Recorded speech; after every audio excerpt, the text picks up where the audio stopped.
Aujourd'hui, c'est la fête des Pâques. Et à la grande surprise de tout le monde, vous vous rendez vraiment joli et vous remplissez les synagogues, les églises, les lieux de culte. Et vous continuez dans le même chemin que Rome a installé. Le même chemin que Rome a tracé depuis des millénaires.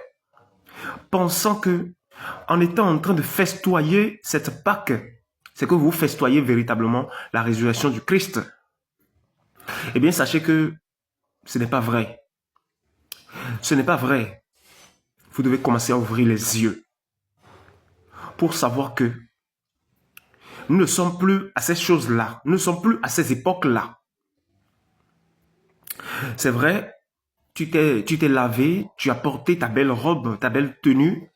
D'autres ont été jusqu'à investir, voilà, de sommes colossales sur leur vestimentaire, voilà, pour se rendre à l'église. Mais vous ne cherchez pas à savoir la volonté de Dieu dans tout ça.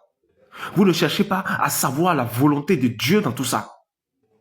Et vous continuez de suivre ces loups déguisés en agneaux dans la maison qui sont en train de vous perdre le chemin au quotidien. Je crois que vous devez commencer à revenir à la maison. Malgré que les trompettes sont en train de sonner un peu partout, vous ne prêtez pas l'oreille à ces messages-là. On criera, voici l'époux, allez à sa rencontre. En êtes-vous sûr que les gens ne sont pas en train de crier aujourd'hui, voici l'époux, allez à sa rencontre? En êtes-vous sûr que les bruits ne sont pas en train de se faire retentir, voici l'époux, allez à sa rencontre? Sachez tout simplement que ça fait pitié la vie que vous menez en tant que chrétien. Ça fait pitié. Il y a même des signes qui se produisent. Par exemple, dans les églises catholiques, les statues de la Vierge Marie, vous constatez que ça pleure le sang. Mais ça ne vous dit rien du tout. Ça ne vous dit rien. Les églises évangéliques, vous constatez que vos pasteurs qui étaient bons auparavant sont devenus bizarres, avec des comportements bizarres. Mais ça ne vous dit rien du tout. Hein? Certains fidèles auparavant qui aimaient tellement Dieu, qui criaient, qui faisaient tout, et ce sont eux qui étaient les véritables adorateurs de Dieu. Aujourd'hui, c'est des gens qui sont enfuis dans le monde complètement. Ça ne vous dit rien du tout. Et les pasteurs qui sont censés, enfin, ils se font appeler pasteurs, qui sont censés orienter le brebis, vous constatez aujourd'hui qu'il n'y a pas de différence entre eux et les grands sorciers du monde. Car tout ce que les grands sorciers du monde font, ils le font aussi. Ils le font aussi. Mais vous voyez tout ça, et ça ne vous dit rien.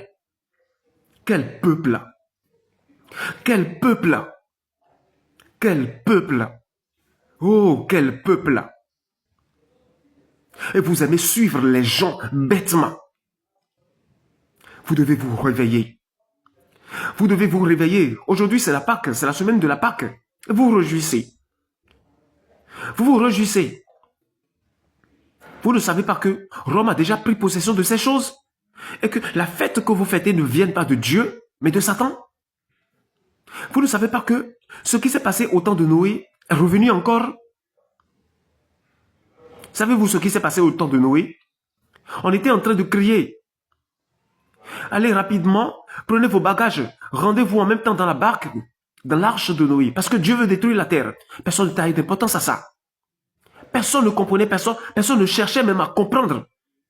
On continuait à vaquer à ses occupations, à festoyer dans la chair. Et vous savez ce qui s'est passé à la suite? Le Seigneur Jésus a dit, ce qui s'est passé au temps de Noé va encore se reproduire à nouveau. Et vous continuez de dormir, de ne pas chercher à vous réveiller de vos sommeils profonds. Et aujourd'hui, on dit le grand rassemblement de tous les enfants de Dieu. À Sion, aujourd'hui c'est le Bénin. À Banikwara, une ville du nord du Bénin. Et vous écoutez par ici, mais ça sort par là. Vous ne cherchez même pas à chercher à jeûner, à demander la volonté de Dieu par rapport à ce message-là qui est sorti de nulle part pour vous parvenir.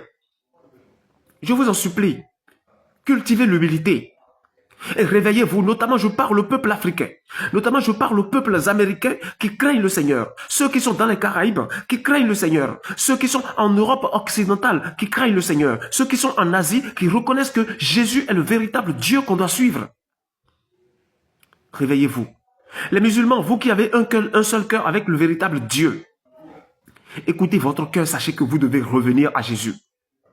Oui, car c'est le chemin qui mène vers le royaume.